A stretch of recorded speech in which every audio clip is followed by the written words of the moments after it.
Hello student, स्वागत है आपका एक और नए वीडियो में। आज हम जेम्स थॉमसन की फेमस पोएम द सीजन्स की समरी को अच्छी तरीके से समझ रहे हैं। ये एक सीरीज है जिसमें 4 पोएम्स हैं और जेम्स थॉमसन ने इन चारों पोएम्स को एक एक करके लिखा था। तो इस सीरीज की सबसे पहली पोएम थी विंटर, जिसे 1726 में पब्लिश किया गया था। समर को पब्लिश किया गया था 1727 में, स्प्रिंग को 1728 में और finally autumn part complete edition जो कि 1730 में पब्लिश हुआ था उसमें आई थी। तो इस तरीके से ये चारों जो पोएम्स हैं वो फाइनली 1730 में एक बुक के फॉर्म में या एक सीरीज के फॉर्म में पब्लिश हुई थी। अब चलिए हम लोग इस फेमस वर्क की समरी को अच्छी तरीके से समझते हैं। तो ये जो सीरीज है पोएम्स की द सीजन्स, इसमें जेम्स थॉमसन अलग अलग सीजन्स के बारे में हमें बता रहे हैं, रिफ्लेक्ट कर रहे हैं। और हर पार्ट में यानी हर पोएम में करीब 1000 लाइन्स हैं, 1000 लाइन्स हैं। और वो यहाँ पर सिर्फ इन सीजन्स की अच्छाई ही नहीं बता रहे, सिर्फ प्रेज नहीं कर रहे, वो ये भी बता रहे हैं कि इन सीजन्स में क्या क्या बुरा है, यानी कि गुड और बैड पॉइंट्स दोनों के बारे में उन्होंने डिस्कस किया है। सीजन्स की ब्लेसिंग्स और कर्सेस दोनों के बारे में डिस्कस किया है। तो यहाँ पर वो सिर्फ सीजन्स की ही बात नहीं कर रहे हैं, वो ह्यूमन लाइफ के बारे में भी बात कर रहे हैं। वो बता रहे हैं कि जैसे सीजन्स में अच्छाइयाँ और बुराइयाँ होती हैं, वैसे ह्यूमन बीइंग्स के अंदर भी कुछ पॉजिटिव और नेगेटिव ओपिनियंस होते हैं, पॉजिटिव और नेगेटिव चीज़ें होती हैं ह्यूमन बिहेवियर में। और इन्हीं चीज़ों के बारे में उन्होंने पोएम में बात की है। और वो बताते हैं कि किस तरीके से हमें गरीबों की मदद करनी चाहिए और कैसे जो हंटिंग है एक प्रथा, यानी कि बहुत सारे लोग हंट करते हैं, जानवरों को मारते हैं, तो ये बहुत ही एक बुरा काम है। इस तरह की काफ़ी चीज़ों के बारे में उन्होंने अपनी पोएम में बताया है। तो चलिए अब हम लोग इन चारों पार्ट्स को अच्छे से समझते हैं। जो सबसे पहला पार्ट उन्होंने लिखा था वो था विंटर।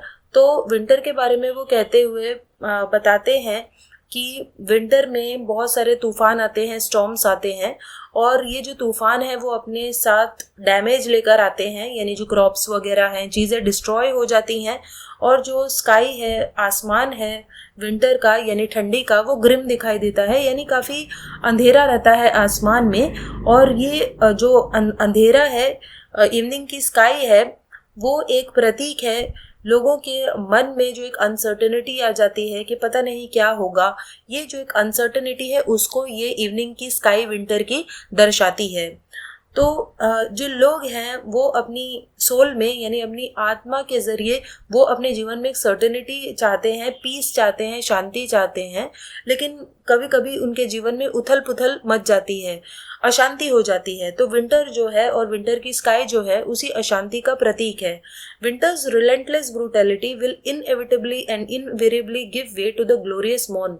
तो पोएट कहते हैं कि ऐसा नहीं है कि हमेशा हमारे जीवन में अशांति रहेगी या विंटर कि ये जो अंधेरी शाम है, स्काई है, वो वैसी ही रहेगी, ऐसा नहीं है। एक दिन इस विंटर को ख़त्म होना है और स्प्रिंग का सीज़न ज़रूर आएगा। तो वो कहते हैं कि एक दिन ये जो अंधेरा आसमान है, काली शाम है, ये हट जाएगी और ग्लोरियस मॉर्न यानी कि मॉर्निंग, एक चमकीली सुबह ज़रूर आएगी। और इस तरीके से धरती और आसमान का एक नया जन्म होगा, एक सेकंड बर्थ होगी और वही स्प्रिंग का सीजन है। तो थॉमसन ने इस पार्ट में पर्सोनिफिकेशन का बहुत ज़्यादा इस्तेमाल किया है। पर्सोनिफिकेशन एक फिगर ऑफ स्पीच है जिसमें हम लोग नॉन ह्यूमन ऑब्जेक्ट्स को, यानी कि जो नॉन लिविंग ऑब्जेक्ट्स हैं, उनको ह्यूमन एट्रीब्यूट्स या ह्यूमन क्वालिटीज़ देते हैं। तो इस पार्ट में पर्सोनिफिकेशन का खूब ज़्यादा इस्तेमाल है। खासतौर पे जो पहली 2 लाइन्स है उसमें ही पर्सोनिफिकेशन आ जाता है। जो पहली 2 लाइन्स है वो है see winter comes to rule the varied year sullen and sad with all his rising train. तो ये जो 2 लाइन्स है उसमें हम देख सकते हैं कि सलन एंड सैड ये ह्यूमन इमोशंस हैं। ये ह्यूमन इमोशंस जो हैं वो एक सीजन को दे दिए गए हैं। तो यहाँ पे पर्सोनिफिकेशन का इस्तेमाल है। तो इन वर्ड्स के ज़रिए हम विंटर को समझ पाते हैं कि विंटर के आने से मन में एक निराशा का भाव छा जाता है, खास तौर पे ऐसे लोगों के लिए जो ऑटम से गुजरे हैं।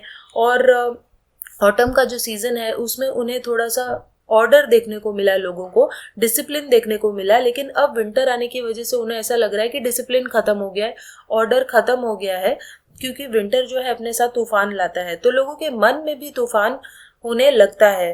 तो man becomes not just sad, इंसान सिर्फ सैड नहीं हो जाता, मोर देन मेलैंकोली, यानी बहुत सैड महसूस करने लगता है, क्योंकि कुछ ना कुछ वेदर में ही ऐसा है, मौसम में ही ऐसा होता है। उन तूफानों को देखकर मन में भी हलचल मच जाती है, और मन का ये जो स्टेट है वो आसपास की बाकी चीजों को भी वैसा ही बना देता है। तो यहाँ पर लिखा है, this state of mind colours all that he sees and does and experiences during this period.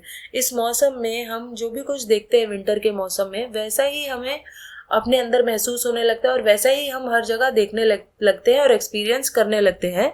तो विंटर जो है डिस्क्राइब करती है हमारी आत्मा की वो स्थिति, वो सिचुएशन जब आत्मा बहुत ज़्यादा अनसर्टेनिटी और स्ट्राइफ महसूस करती है, बहुत ही बुरा महसूस करती है और अनसर्टेन महसूस करती है। तो विंटर हमें बताती है कि किस तरीके से जो लिविंग थिंग्स हैं वो स्प्रिंग और समर की चाहत रखती हैं, यानी वो चाहती हैं कि ये जो तूफान भरी विंटर है वो गुजर जाए और उनकी ज़िंदगी में फिर से शांति छा जाए। अगला जो सीज़न है वो है स्प्रिंग का।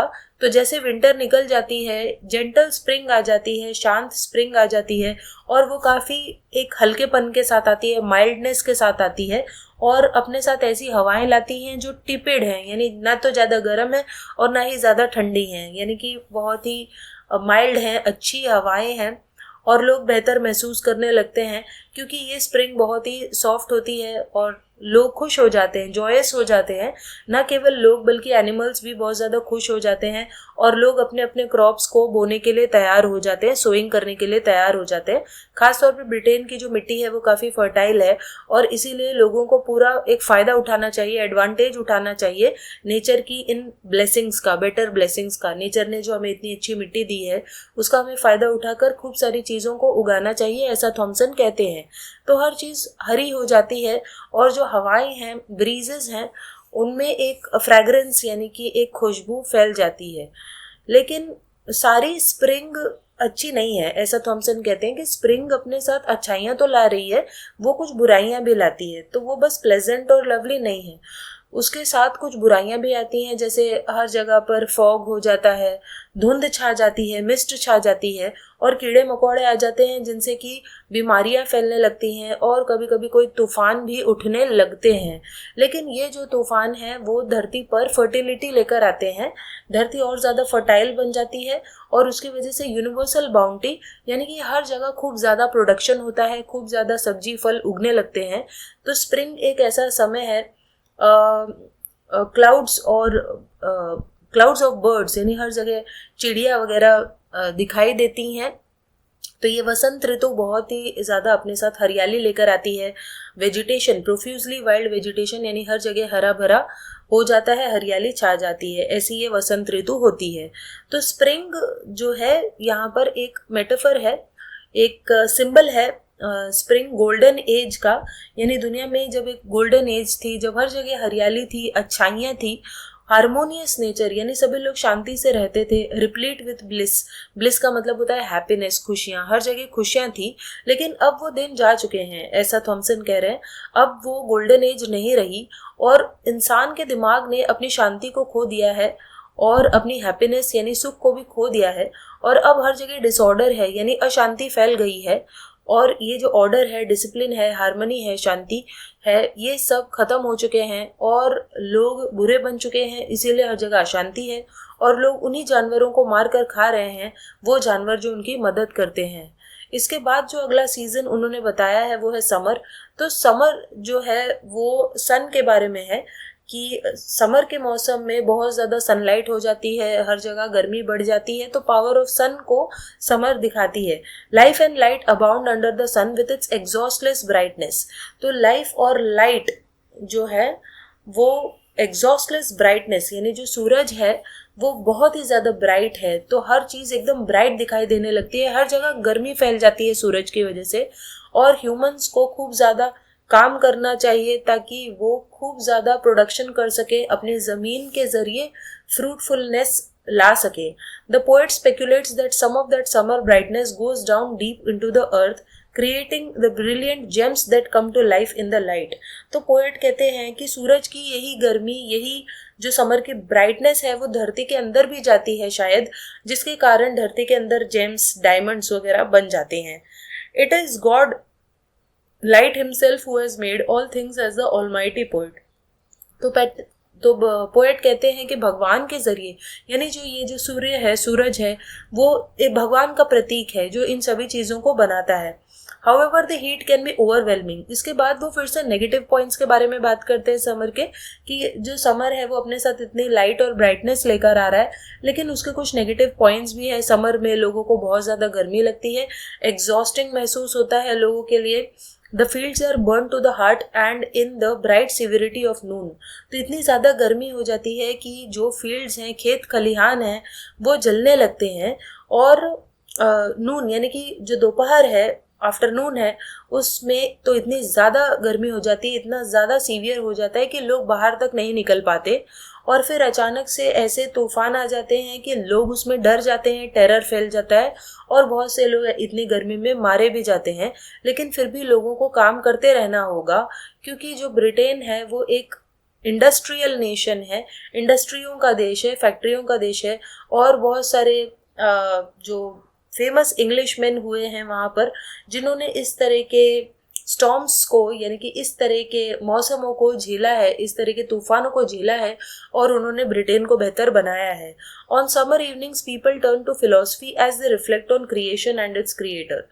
तो पोएट बताते हैं कि किस तरीके से जब समर की इवनिंग होती है, यानी शाम होती है गर्मियों की, तो लोग बैठकर फिलोसफी डिस्कस करते हैं। वो डिस्कस करते हैं कि कैसे धरती को भगवान ने बनाया, क्रिएटर के बारे में डिस्कस करते हैं, इन सारी चीज़ों के बारे में वो लोग बात करते हैं।